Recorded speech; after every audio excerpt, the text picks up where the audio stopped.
à une inconnue qui passe, n'en garder aucune trace, sinon celle du plaisir, savoir aimer, sans rien attendre en retour, ni égard ni grand amour, pas même l'espoir d'être aimé, mais savoir donner, donner sans reprendre, ne rien faire qu'apprendre, apprendre à aimer, aimer sans attendre, aimer à tout prendre, apprendre à sourire, rien que pour le geste, sans vouloir le reste, et apprendre à vivre et s'en aller.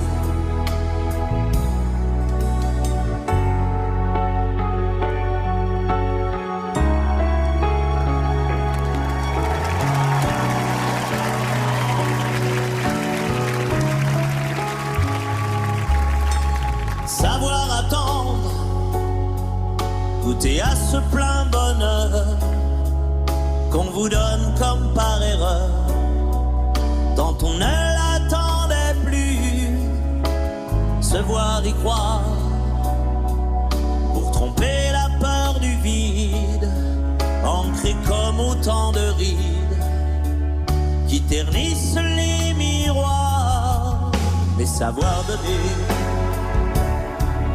donner sans reprendre, ne rien faire qu'apprendre, apprendre à aimer, aimer sans attendre, aimer à tout prendre, apprendre à sourire, rien que pour le geste, sans vouloir le reste, et apprendre à vivre et s'en aller. Savoir souffrir en silence sans murmure, ni défense ni armure, souffrir à vouloir mourir et se relever, comme on renaît de ses cendres, avec tant d'amour à revendre, qu'on tire un trait sur le passé, mais savoir donner, donner sans reprendre, ne rien faire qu'apprendre, apprendre à aimer, aimer sans attendre, aimer à tout prendre, apprendre à sourire, rien que pour le geste, sans vouloir le reste, et apprendre à vivre et s'en aller. Mesdames, Messieurs, bonjour. Vous êtes sur la THM, la télévision haïtienne de Montréal, la télé à votre image. Comment allez-vous aujourd'hui? Eh bien, nous vous disons en quelque sorte bonne émission. Aujourd'hui, nous recevons pour vous une Française. Il s'agit de Madame Françoise Bourdu. Hein? Bourdu, ça s'écrit B-O-U-R-D-U-T. C'est ça même. Bonjour Madame. Bonjour, ça va bien? Ça va bien? Oui. Alors, je me permets de vous voyez, donc en quelque sorte, c'est le principe. Si vous connaissez la langue créole aussi, vous êtes capable de pouvoir dire quelques mots, il n'y a pas de problème. Alors, bienvenue à l'émission ici de THM. Il s'agit de l'émission Rencontre FM. Bienvenue chez nous. Merci d'être là avec nous. Merci à vous de me recevoir aujourd'hui. Comment allez-vous? Ça va très bien, le soleil est là, tout est bien, la vie est belle. Voilà. Alors, je parle que vous êtes française, donc française de quel endroit, de quel secteur de Alors, la je France? suis française de la région parisienne, française de la région parisienne, mais avec mes racines profondes du Massif central. Le centre de la France, l'Auvergne. Mes parents ont migré après la guerre, mais donc je suis à une trentaine de kilomètres de Paris. D'accord. Et les parents sont aussi français, par exemple? Et les parents sont français. Français, pure laine, comme on dit l'expression. Pure laine, pure laine, les Français pure laine. Et de là-bas étant, vous êtes resté, je pourrais dire, de l'enfance à l'adolescence, parce que vous êtes au Québec, je ne sais pas combien de temps, mais de là-bas étant, vous êtes resté combien de temps? Alors, j'ai vécu pendant 30 ans. 30 ans, donc, en région parisienne. Est-ce que je vous brosse un petit peu il n'y a pas de problème. ma vie? Vous êtes Je démarre toute la vie. C'est votre émission. Vous allez presque tout savoir. C'est votre, voilà.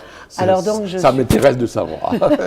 Curieux. Oui. Donc oui, j'ai vécu pendant 30 ans en région parisienne, où j'ai fait ma scolarité de la petite école maternelle jusqu'à, je dirais, le lycée, où je suis allée dans une ville juste à côté. Alors je suis née à une ville qui s'appelle Épinay-sur-Orge. Et puis de là, je suis allée étudier à l'université à Paris 8, Vincennes, à ce moment-là. Ça remonte à loin, c'est dans l'autre siècle. Hein. Justement, donc c'est de quelle année à partir? Alors, on va dire, vous allez être encore plus curieux, vous allez connaître mon âge, mais ça ne me gêne pas. J'ai eu, 70 ans la semaine dernière, je suis de 1956. Alors, donc, vous paraissez jeune quand même. Ah, mais, tout à fait, ça me fait plaisir. Mais donc, j'ai vécu durant 30 années en France. 30 années et j'ai fait donc ma petite école, à la suite de ça primaire, puis secondaire, puis premier cycle secondaire, deuxième cycle comme vous en Haïti, parce qu'on a les mêmes choses. Donc le bac, ça veut dire le que bac. vous passez par le bac. Et puis je suis marre de l'école. Marre de l'école, j'ai été travailler un moment parce que ça m'intéressait plus, etc. Et puis j'ai travaillé et là, j'ai décidé de repartir aux études. Donc je suis partie aux études à l'université Paris 8 Vincennes, qui est en ce moment Paris 8 Saint-Denis. Saint-Denis.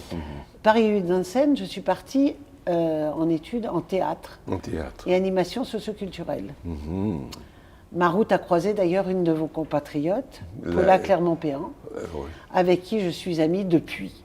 Donc depuis plus de 60 ans. 60 ans. C'est quelqu'un qui est ici aussi. C'est quelqu'un, non pas qui Québec. est ici, qui est à Port-au-Prince. Qui est à Port-au-Prince, d'accord. Qui est à Port-au-Prince. Et là, si je comprends très bien, je vous écoute parfois à d'autres, je dirais, stations pas de télévision particulièrement, mais de radio. Donc on vous connaît un petit peu comme tel. J'aimerais vous demander, est-ce que vous avez fait Haïti aussi? Hein? Ah, je suis allée à Haïti plusieurs fois. Les premiers pas que j'ai faits en Haïti étaient en 1984. On va y revenir, mais là, on est en France pour l'instant. Donc je suis en France, je reviens en France. Donc j'ai quitté la France. J'étais aux études, donc à l'université, où j'ai été donc suivre des cours en théâtre et animation socioculturelle. J'ai une maîtrise en théâtre, donc j'ai appris la mise en scène, la scénographie, et puis jouer, et donc être comédien. Pas la peine de vous parler de cela, parce que sans doute que, puisque vous avez étudié en théâtre, ces gens-là, vous les connaissez très bien quand on parle de Ionesco. Oui, tout à fait. J'ai travaillé avec il n'y a pas longtemps. Quand on parle aussi de Beckett. Ça marche également, bon, bien que vous êtes toujours dans le théâtre, en fin de compte, de l'absurde. De l'absurde. Mais disons que bon, ce sont des choses, je ne connais pas tout, mais en cours de route, qu'on le veuille ou non, j'étudiais et je travaillais. Parce que pour moi, et surtout pour ma famille, mes parents, le métier de comédien était un métier de saltimbanque. Donc, ce n'était pas être un métier. Donc, je travaillais à côté. Et j'ai étudié en même temps. Et puis, le temps a passé et j'ai passé le concours pour devenir enseignante. Mais pas enseignante en théâtre. Je suis rentrée à l'Éducation nationale comme institutrice. Où là, j'ai enseigné pendant 5 ans en France. En France. Donc, aussi bien de la maternelle 2 ans, puisqu'on démarre très tôt la maternelle, jusqu'au CE1, et puis marre de tout. Marre de tout. Marre des études, Pourquoi? marre du travail, marre de tout. Pourquoi? J'ai pris marre, quand on dit qu'on en a marre, je ne pense pas qu'il y ait un pourquoi. Parce que c'était aussi bien Parce qu'il peut toujours avoir un élément déclencheur de cette marre. Non, c'était ras-le-bol. Ouais, Ras-le-bol de tout, ras-le-bol de la famille, les amis, le boulot, le théâtre, tout. Donc j'ai décidé de venir faire un petit saut ici au Québec, parce que la barrière de la langue était très difficile pour moi. J'aurais rêvé d'aller en Australie, mais je ne parlais pas anglais, puis j'ai du mal avec J'aime les bien que vous langues. dites au Québec et non au Canada. Parce que ça parle français. Oh, d'accord, Donc la barrière de la langue, c'est ce que je suis en train de vous dire. Le Canada, mis à part le Québec et éventuellement aller de l'autre côté au Manitoba, mais la communauté à ce moment-là, en 87, était bien plus restreinte qu'elle n'était au Québec. D'accord. Donc je suis venue faire une petite visite. Une rentrée qui est faite à partir de quelle année cette fois-ci? Alors 86, premier voyage, 87, installation. Ouais, d'accord. J'ai pris 1 an devant moi pour me dire, est-ce que oui, est-ce que non, je décide de. Donc je suis arrivée ici, et objectif, bien sûr, trouver du boulot et mener une vie au Québec. Et trouver du boulot, vous en avez trouvé tout de suite ou bien il fallait attendre un peu? Ça a été difficile. Ça a été difficile. Comme tout immigrant un peu. Ah oui, et puis je vois que ça n'a pas changé, c'est-à-dire que j'avais beau arriver avec un diplôme d'enseignante, parce que j'étais enseignante. J'ai essayé donc d'enseigner, mais on m'a fermé les portes, le ministère de l'Éducation du Québec. À cause de leurs conditions. À cause des conditions, parce qu'il fallait que je refasse un bac complet. Voilà. Et j'ai dit non. Donc j'ai eu une opportunité d'aller travailler comme maîtresse d'internat au Collège français, que vous connaissez sûrement. Oui. Et M. Portal m'a embauchée comme maîtresse d'internat, c'est-à-dire surveillante d'un pensionnat la nuit. D'accord. Donc je travaillais la nuit et le jour, je faisais des remplacements au collège Stanislas et au collège Marie de France, les deux établissements français à l'étranger qui, eux, me permettaient de travailler mais n'avaient pas de poste à m'offrir. Ce sont des collèges qui ont de bonnes réputations d'ailleurs, donc c'est que vous avoir déjà, c'est-à-dire que c'est quelque chose d'important.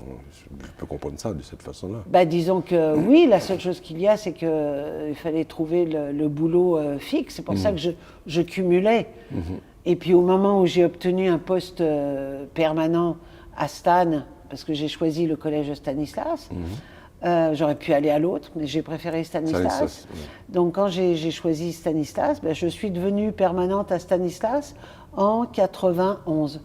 C'est-à-dire qu'en fin de compte, j'ai galéré 4 ans. Et donc le ministère accepte finalement de vous breveter, quoi? Non? Pas du tout. Pas du tout. Pas du tout. J'ai travaillé au collège Stanislas avec mon diplôme français. D'enseignante française. Et j'ai fait carrière à Stanislas. J'ai enseigné pendant 35 ans. Je voudrais savoir, et dans le cas de ces collèges-là, j'ai compris que les étudiants, c'est quelque chose qui se rapporte aux étudiants, aux élèves.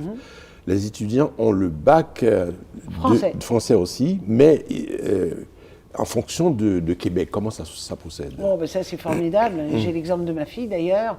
C'est-à-dire qu'ils peuvent rentrer à l'école dès la maternelle, 4 ans, et puis ils suivent tout le cursus de la moyenne section maternelle jusqu'au bac français, c'est-à-dire qui équivaut à 2 années de cégep. Quand ils sortent avec le bac français, ils rentrent directement à l'université. Et en fait, un peu plus tard, je vois que finalement, on parlait de bac international, que j'ai connu un petit peu comme professeur. On parlait de bac international. Est-ce que c'est à cause de ça, finalement, que le système ici s'est adhéré un petit peu? On peut parler d'adhérence, n'est-ce pas, au bac international? Alors, ce qu'il y a, c'est que moi, je ne suis pas au fait du bac international. Je sais qu'à Stan, on ne l'a pas. Le bac international est reconnu sur Marie de France, qui est également un établissement français. Mais quand vous avez le bac donc français, aussi bien de Stan que de Marie-France, vous pouvez aller vous inscrire aussi bien à HEC qu'à McGill, qu'à Concordia, qu'à l'Université de Montréal, qu'à l'UQAM. Toutes les universités sont ouvertes. Sauf que certaines vont demander une année préparatoire si les élèves, les étudiants n'ont pas fait le complément, je dirais, d'études qu'il faut pour justifier. Maintenant, comme immigrante, vous me permettez de le dire de cette façon-là, comme immigrante, comment vous vous êtes, comment je peux dire ça là, intégrée dans le système? Parce que je sais que dans les coulisses, on parle que ce ne sont pas seulement les Noirs qui sont victimes de discrimination, mais il y a d'autres étrangers, que vous soyez européenne en quelque sorte, que vous arrivez ici, vous pouvez avoir des problèmes. Problèmes avec la langue aussi, parce que vous parlez un français, et les gens peuvent dire « moi je ne comprends pas ». Moi, je peux vous dire que, bon, je vais en parler encore aujourd'hui, après 40 ans de vie ici, parce que je suis dans ma 40e année, après 40 ans de vie ici, j'entends encore maudite française, ça c'est une plaisanterie certaines fois, ah la maudite française, mais parce que justement mon accent et mon parler font que certains Québécois vont me dire « Ah, vous avez le français de France ». Et comme je leur réponds, d'où voulez-vous qu'il soit?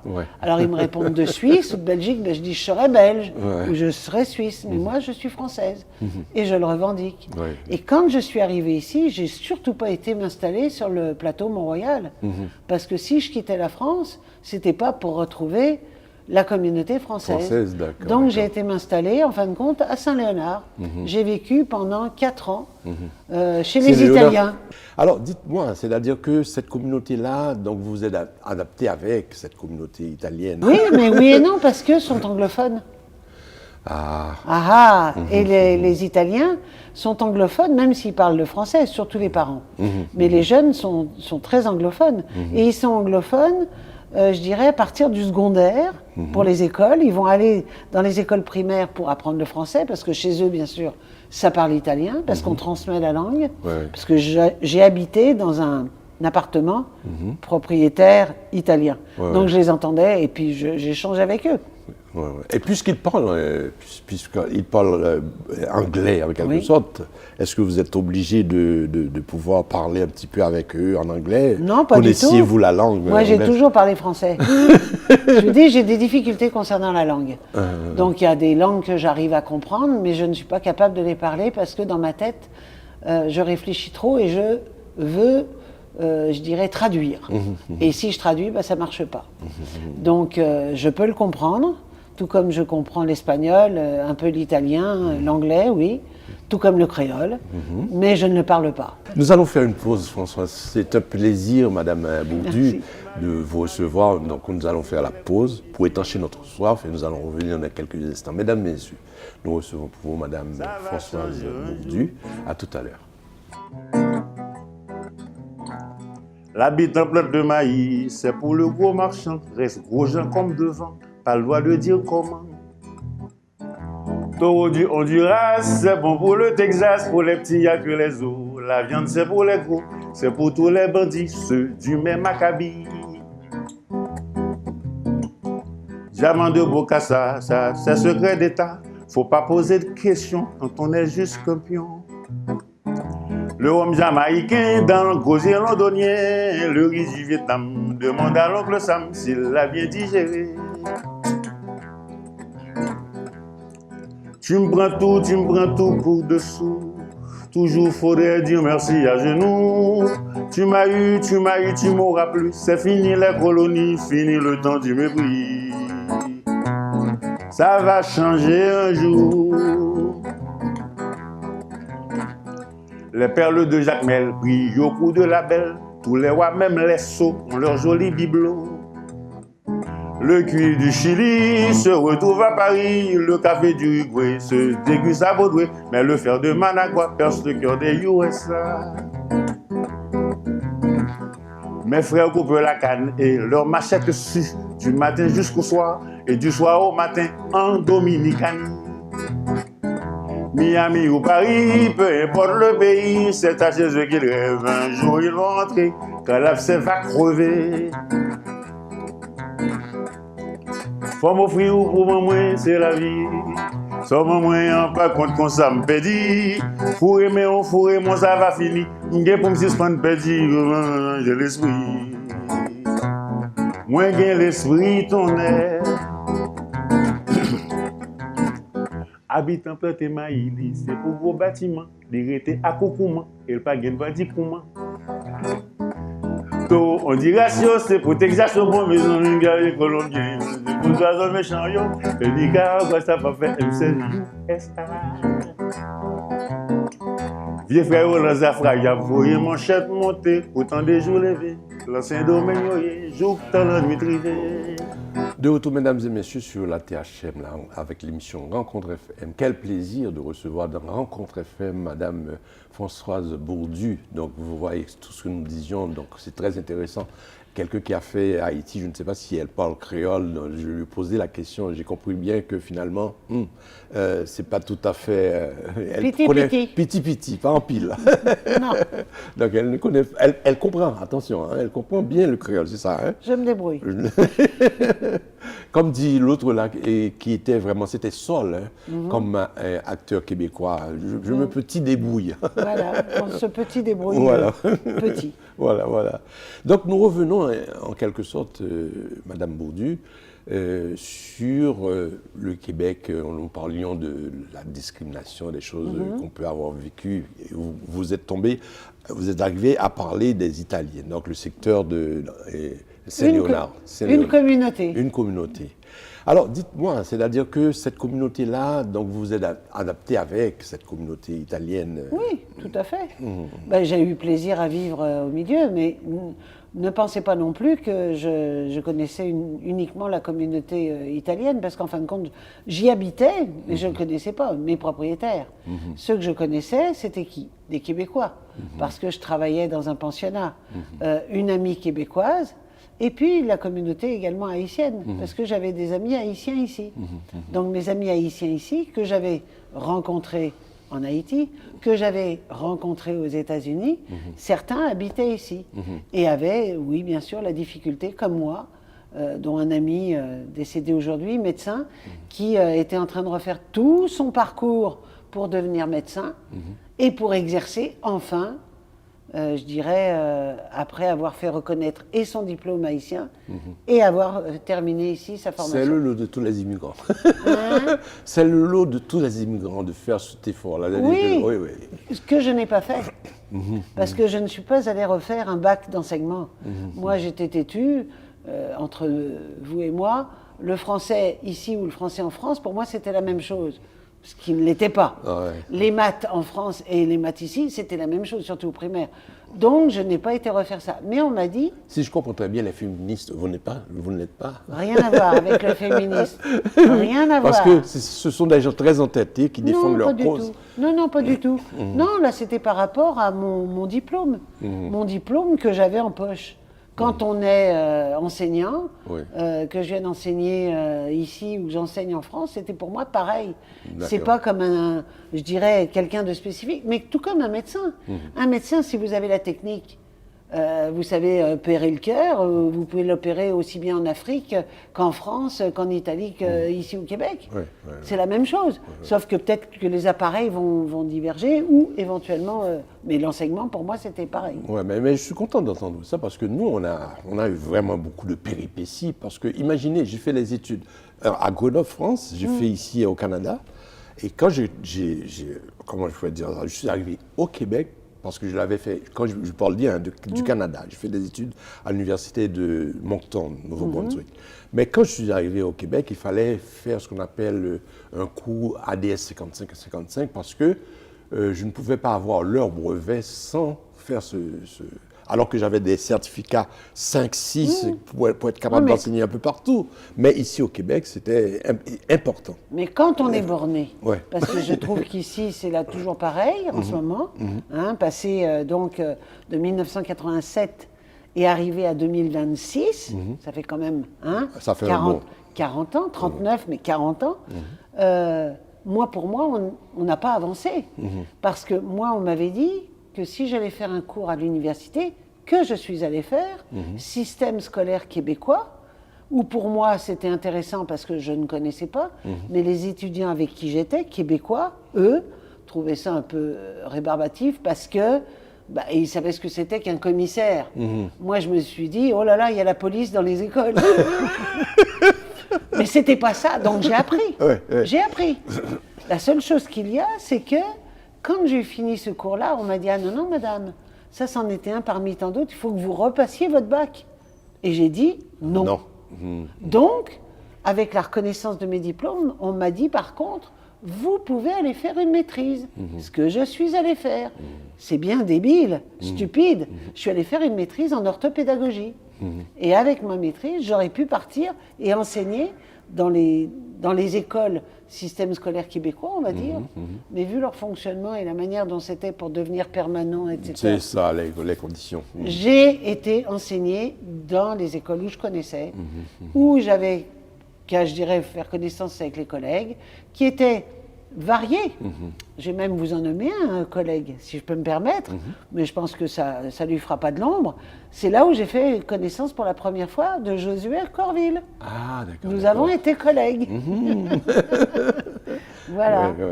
Alors, et enseigner dans ces écoles-là, j'aimerais savoir, parce que vous avez fait la France comme enseignante, et venez au Canada, venez au Québec, comment vous voyez les élèves? Comment évoluent-ils à vos yeux? Alors, deux choses complètement différentes. C'est-à-dire que pour la première fois de ma vie, j'ai été amenée à enseigner dans un établissement privé. Puisque vous savez que nous, les écoles en France, c'est les écoles publiques. Exactement. Il y a des écoles privées, mais je ne suis pas pour les écoles privées. Ça, je le dis bien haut et fort.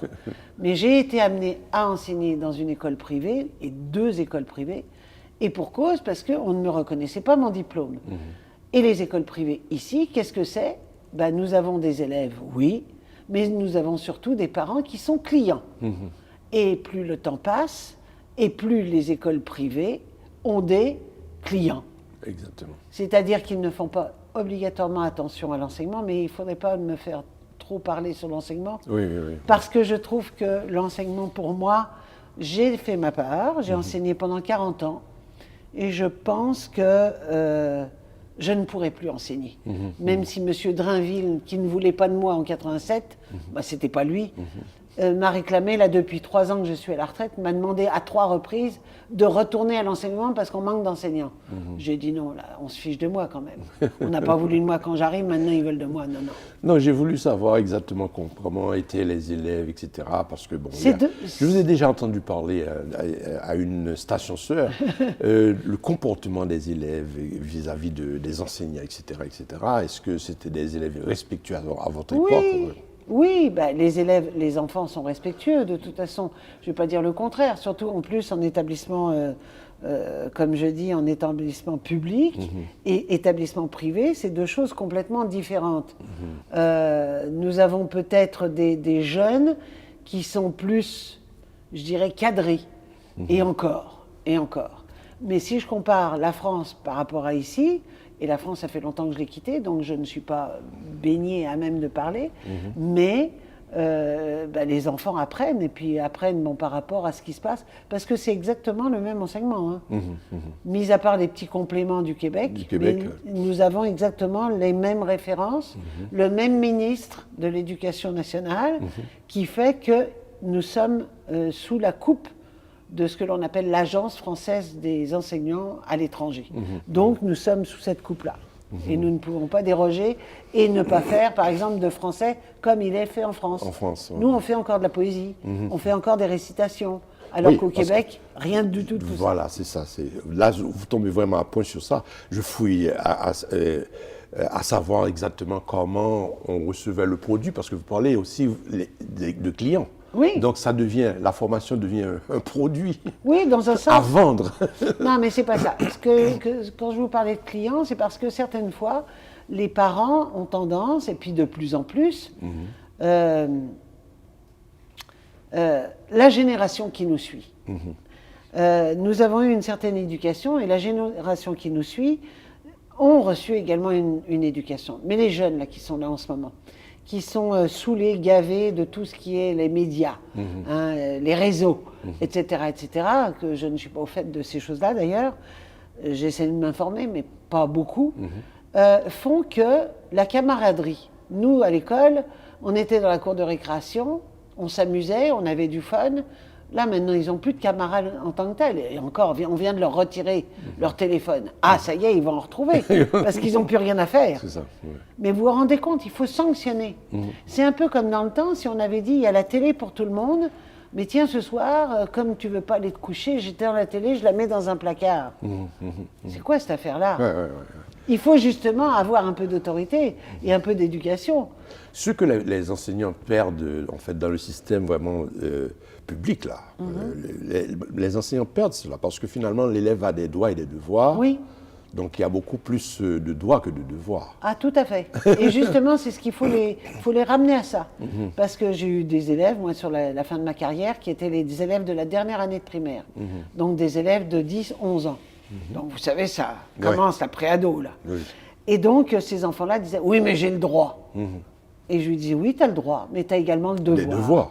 Et c'est pour ça qu'à mon cours, dans ma classe, quand je dis à mon cours, dans ma classe, il y avait un cours qui s'appelait Instruction civique, Éducation civique. Le droit, c'est un fait, mais on a des devoirs. Voilà, des devoirs, évidemment. Et ça, c'est pas assez mis en valeur, et en valeur aussi bien dans les maisons, dans les foyers, que dans les écoles, moi je dis, au Québec. Au Québec, oui. Alors voilà, donc nous avons ce volet-là, nous avons encercler les deux volets. Le premier, c'était de parler de la France, là où vous êtes sorti, où vous êtes né. Et ensuite, on est venu à parler de votre arrivée au Québec, tout ça. Et la vie au Québec, comment vous la vivez? Moi, je suis bien. J'ai fait maintenant plus de temps ici qu'en France. Quand je vais en voyage en France, puisque j'y vais régulièrement, j'ai ma famille là-bas, puisqu'ici, en fin de compte, je n'ai pas de famille, ni frère, ni sœur, ni oncle, ni tante, j'ai personne. Quand je suis venue, j'étais toute seule. Depuis, j'ai une fille qui a 30 ans passés, et donc son pays, elle, c'est ici. Parce que vous me parlez également que je suis française, mais je suis devenue canadienne. Donc je suis canadienne.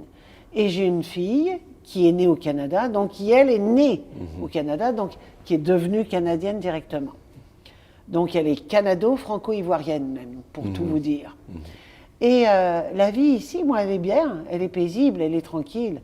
Oui, il a fallu faire son nid, il a fallu faire son trou, comme je vous ai dit, avec du voisinage, qui à un moment donné, après est allé je dirais à Saint-Léonard, j'ai changé, j'ai pas mal changé hein, de quartier dans la ville. J'ai aussi bien habité Ville-Marie, donc là en ce moment je suis sur Vieux-Rosemont, j'ai habité Antique, donc vous voyez j'ai habité proche du métro Jarry, avec des voisins québécois, etc. Plus ça va, où je suis contente là où je suis maintenant, donc Vieux-Rosemont, c'est que même en 25 ans depuis que j'y suis, l'ouverture se fait. C'est-à-dire que le multiculturalisme se fait de plus en plus. Je suis contente, moi, d'avoir des têtes noires autour de moi, et puis d'avoir un accent hispanophone, puis d'avoir un accent des pays de l'Est, et ainsi de suite, puis de temps en temps un français aussi. Mais j'ai encore de temps en temps la remarque. Mais le pays me plaît. Je suis bien. Je continue de vous voyer parce que... Ah, on peut se tutoyer aussi, bah, c'est vrai. Si vous me l'accordez, alors que... Oh, accordé. Et là, j'ai compris que votre époux, je dis votre, vous voyez l'habitude là. Bah oui, donc c'est pour ça va. Ton époux, c'était... C'était un Ivoirien. Un Ivoirien. Qui n'aimait pas... La donc... phrase que nous... Parce que j'avais des camarades ivoiriens, donc Ivoirien vraiment. Oui, ça c'était la joke. Et la joke, encore une fois, qui est quand on lui demandait d'où il était, parce que systématiquement, on lui disait « Ah, t'es haïtien ». Parce qu'il y avait beaucoup d'haïtiens, hein. En 90, beaucoup d'haïtiens. Donc il répondait, par fierté bien sûr, « Non ». Non. Ah bon, mais alors, bah oui, ça les surprenait. Ouais. Ça les surprenait de voir quelqu'un de noir qui n'était pas haïtien. Il dit non, je suis ivoirien. Et là, on la regardait, donc là, il continuait. Je suis de Côte d'Ivoire, parce que les gens qui lui demandaient ne savaient toujours pas. Alors, il finissait par dire, je suis africain. Là, au moins, l'Afrique, on le situait. On se dit, ouais. Mais c'était un peu comme, je vais me permettre d'enchaîner en disant que ma fille, beaucoup de Québécois me posaient la question depuis combien de temps je l'avais, quand elle était petite. Alors, combien d'enfants? J'en ai qu'une. Une, ok. Mais comme je dis, quand on me posait la question depuis combien de temps je l'avais, et je leur disais depuis toujours, pour eux c'était systématique. Je l'avais adoptée. Françoise, nous allons faire une petite pause encore une fois pour étancher à nouveau notre soif et nous allons revenir. Mesdames et messieurs, nous recevons pour vous Françoise Bourdu. À tout à l'heure.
vraiment une femme de théâtre, mesdames et messieurs. Elle fait rire vraiment. On a fait la pause là, on revient avec elle. Françoise Bourdu, mais tu nous fais rire là, c'est pas possible. Dans les coulisses, si vous voyez. La vie est ainsi faite. Mesdames et messieurs, ce qu'elle est en train de m'expliquer, ça me fait rire. Vraiment là, extraordinaire. Donc, ton enfant, c'est une Ivoirienne, on peut dire, ou bien une Française, franco-ivoirienne? Ah non, de base, elle le dit elle-même, qu'elle est canadienne parce qu'elle est le sol. Elle est née au Canada, donc canadienne. Il n'y a pas eu besoin de quoi que ce soit comme moi, d'aller faire et prêter serment. Elle est née au Canada. Pour la France, je l'ai déclarée donc, au consulat, elle est française. Elle est française. Et puis pour la Côte d'Ivoire, son père l'a déclarée à l'ambassade, donc elle est ivoirienne également. Donc elle est canado-franco-ivoirienne. Elle est vraiment à plein dans le multiculturalisme là aussi, avec...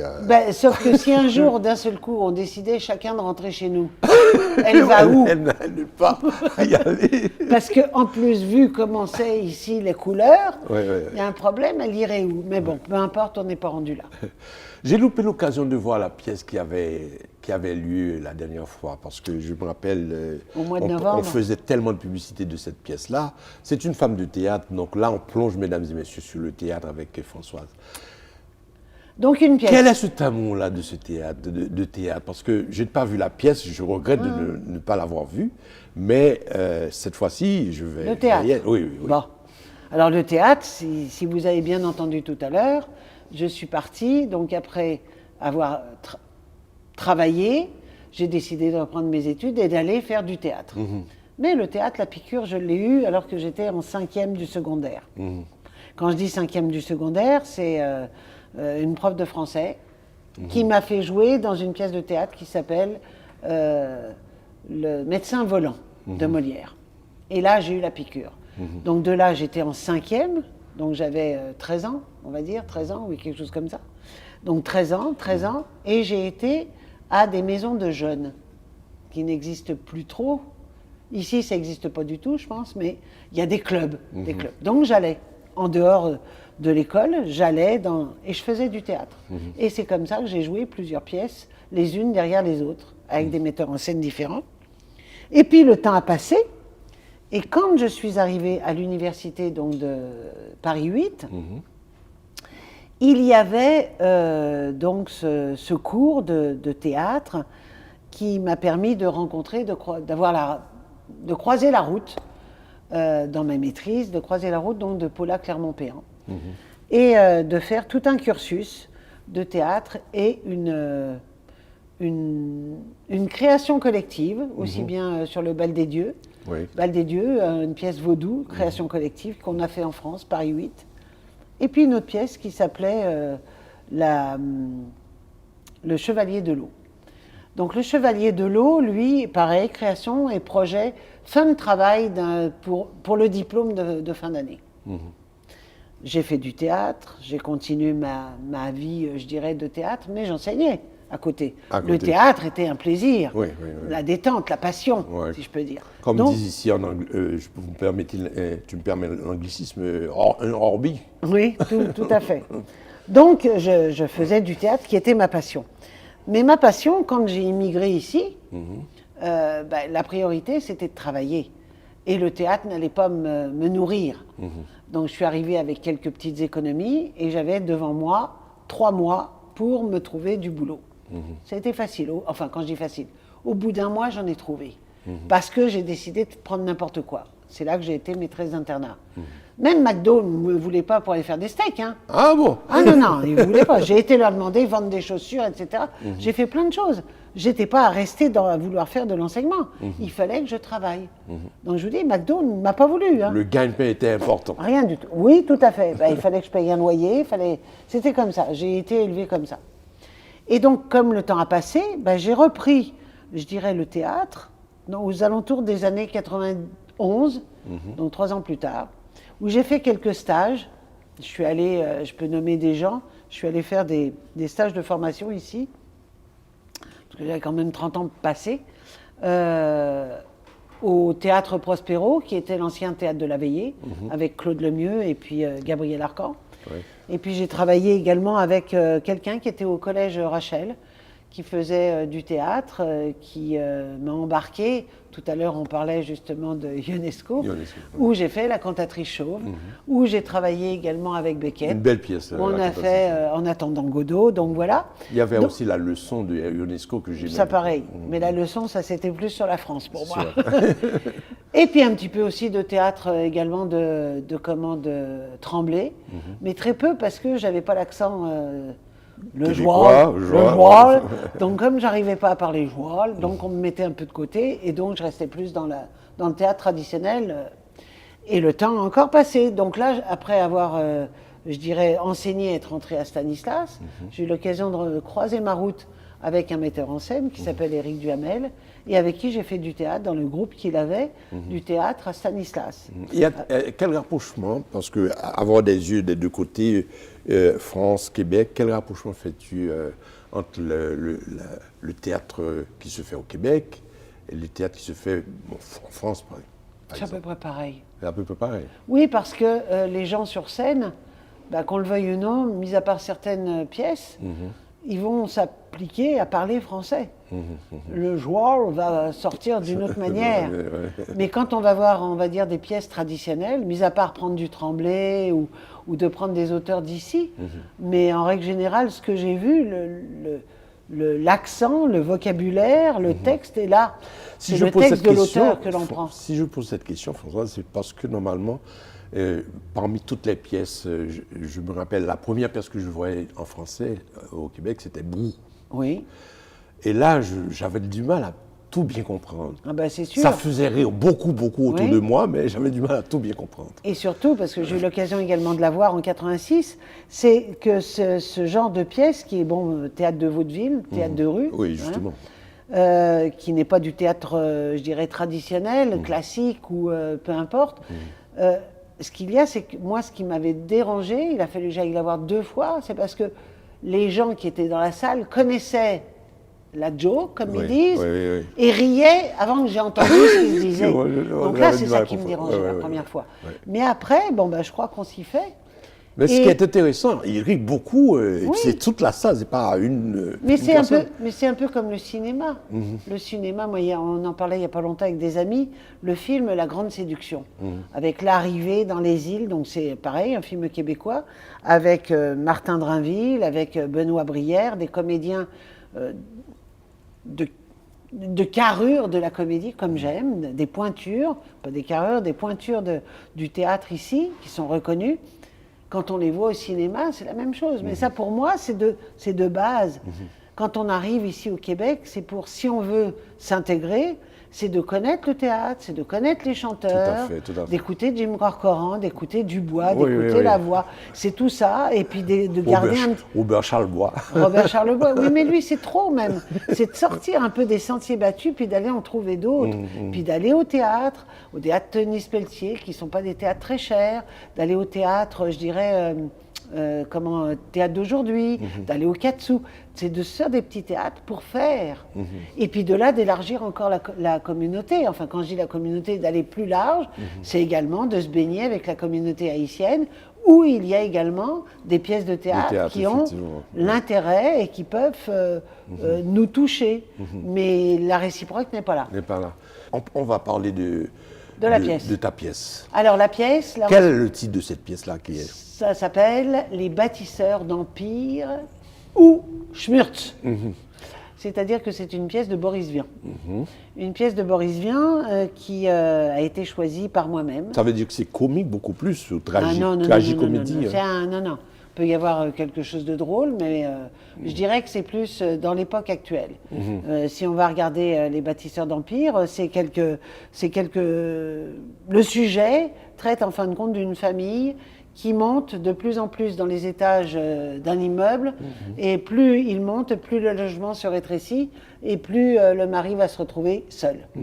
Seul avec un personnage, et on ne sait pas qui il est. Je voudrais le situer quand même, puisque ce n'est pas une comédie. Non. Non, pas du tout. C'est pas une tragédie non plus. Non plus, c'est, je dirais, un classique. Un classique, ok. Un classique qui permet d'être réactualisé, et comme je dis, peut très bien être dans le contexte d'aujourd'hui.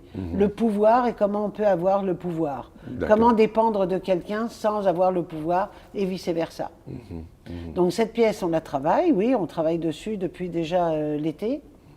Et nous sommes 5 comédiens. Et on travaille donc fortement parce que on veut présenter quelque chose de potable et même de bien, de très bien. On essaye de se donner le maximum pour que les gens aient du plaisir et viennent nous revoir. Si je peux me permettre de donner un mot, donc les bâtisseurs d'Empire sont présentés grâce à un groupe que j'ai fondé il y a donc 10 ans maintenant. Les productions au quart de tour, donc les productions au quart de tour qui présentent les bâtisseurs d'Empire au mois de mai donc 2026, et ça se présentera à la Perle Retrouvée puisque c'est là où nous travaillons, et donc plusieurs répétitions, et avec une pièce antérieure que l'on a présentée donc en décembre 2024, qui était une lecture publique mise en scène. C'est-à-dire que je suis aussi bien metteur en scène, oui, que comédienne, que j'accepte, que scénographe. Et la première pièce qui avait été jouée, que je regrette de ne pas avoir assisté. Alors ça, c'était une lecture publique mise en scène. Et la lecture publique mise en scène, c'était Les yeux crevés de Jean Caux, une pièce à 3 personnages, où nous avions un Québécois pur laine, où il y avait un Haïtien pur laine, et puis moi-même, puisqu'on était 3. Et quand je parle de lecture publique mise en scène, c'est-à-dire que nous n'avions pas obligatoirement simplement notre document sous les yeux à lire. Il y avait, mais il n'y avait pas que ça, il y avait également de la mise en scène, des accessoires, des changements de costumes, qui n'ont rien à voir avec tout ça. Mais avant, j'en ai eu pas mal des pièces. J'en ai pas mal à mon actif. On a même été amené à jouer à l'île aux Coudres, donc qui est en montant le fleuve Saint-Laurent. Il me vient à l'idée, en t'écoutant parler, Françoise, à THM, parce que souvent, il y a d'autres télévisions qui diffusent, par exemple, les pièces théâtrales qu'on peut voir, tout ça là. Est-ce qu'un jour, ça ne serait pas intéressant qu'il y ait une connexion avec THM là-dessus? Disons que ça peut être, oui, ça peut être fait, à condition que l'enregistrement se fasse au moment où c'est joué. Ça me rappelle quelque chose qu'il y avait quand j'étais enfant en France. Ça s'appelait Au théâtre ce soir, avec les 3 coups. Et c'était des pièces tout à fait... c'était animé par Pierre Tchernia. J'ai un souvenir de ce monsieur. Et quand le rideau se levait, hop, il y avait... Bon, c'était souvent des comédies, ou du vaudeville, ou du boulevard, pour divertir les gens. Divertir les gens, justement. Voilà. Mais disons, pourquoi pas, c'est quelque chose qui permet justement d'apporter. Mais encore faut-il que les gens regardent encore la télévision. La télévision, oui. Alors que là, maintenant, la télévision, moi, je sais que j'en fais encore partie, j'aime la télé. Je suis une téléphile. Mais il y en a qui sont beaucoup plus sur les réseaux sociaux. Les réseaux sociaux, et je ne donne pas des réseaux ou des chaînes que les gens regardent, et ainsi de suite. Donc, c'est à voir ou à étudier. Metteur en scène, est-ce que, en fait, tu produis aussi en fait, je vais parler, est-ce que tu écris des pièces de théâtre ou des sketchs de temps en temps? Non plus. Je suis une femme de mots, mais pas une femme d'écriture. D'écriture, ok. Je suis très orale, mais pas écrit. Ouais, hélas. Voilà. Alors, il nous reste 2 minutes, donc c'est une façon de pouvoir synthétiser de tout ce que... en fait, tu as l'intention de faire avec cette scène-là, cette pièce-là, le prix d'entrée, etc., etc. Ça viendra plus tard. Ça viendra plus tard. On va trouver aussi les billets à acheter et tout ça. Tout à fait. L'information sera là. Si des gens sont intéressés déjà à nous soutenir, parce que je reprends que les productions au quart de tour, c'est une association à but non lucratif. Nous avons aucun revenu. Et en ce moment, les seules personnes qui nous aident un petit peu, ce sont des gens qui adhèrent pour une modique somme de $20 par an. Donc, s'ils sont intéressés, ils peuvent nous contacter. S'ils sont sur Amis de Facebook, il y a les productions quart de tour, Amis de Facebook, avec une feuille où l'on peut adhérer. On peut donner un montant supérieur, bien sûr, et on ne vivote qu'avec ça. En ce moment, on a 90 adhérents. C'est pas beaucoup. C'est pas beaucoup. Surtout en 10 ans. Il y en a qui viennent, qui partent, qui reviennent, et ainsi de suite. Mais bon, on se débrouille, on vivote comme ça. Et puis une passion, ça se partage. C'est pas notre métier. Nous sommes amateurs, parce que ça, il faut bien se le dire. Nous sommes amateurs, et c'est le plaisir de présenter quelque chose à un public fidèle ou débutant. En tout cas, voilà, nous sommes vraiment à la fin de l'émission. Je pourrais dire que pour une personne qui a une très grande et une très bonne réputation, hein, comme animatrice, alors Je ne sais pas. Je ne sais pas, les collègues animateurs de radio, là, et qui vont voir cette émission, j'espère qu'ils vont être très contents de voir que j'espère. j'étais bien reçu. J'ai la note 10 sur 10. J'espère qu'ils seront contents, j'espère qu'ils ne seront pas à pleurer avec leur mouchoir. Françoise, merci infiniment d'être venue à la station. Merci à toi de m'avoir reçu. Merci. T'as entendu, j'ai dit toi. Hein. Voilà. C'est bien. Alors, donc, j'espère vraiment, enfin, je souhaite bonne chance à la pièce. Et puis, on fera de la pub. Et à la troupe, surtout. Merci. Donc, voilà. Et puis, on va se voir. Eh bien, Françoise, le mot de la fin. Eh bien, merci à toi, Franz. Merci à Franz deuxième, parce que c'en est un deuxième. Et merci à la radio de m'avoir reçu. Voilà. C'est à mon tour de te remercier. Sûrement. Probablement. Après la pièce, on aura peut-être à faire des commentaires pour savoir comment ça a été. Peut-être. Mais on se recroisera ici. Alors voilà, c'est la fin de l'émission, mesdames et messieurs. Nous vous disons merci de nous avoir suivis. Nous avons reçu pour vous Madame Françoise Bourdu. Eh bien, nous vous disons à la dimanche prochain. C'était à la recherche Madame Yannick Joseph et à la régie, c'est Monsieur Franz Saint-Louis et moi, Franz Mars, comme animateur. À bientôt.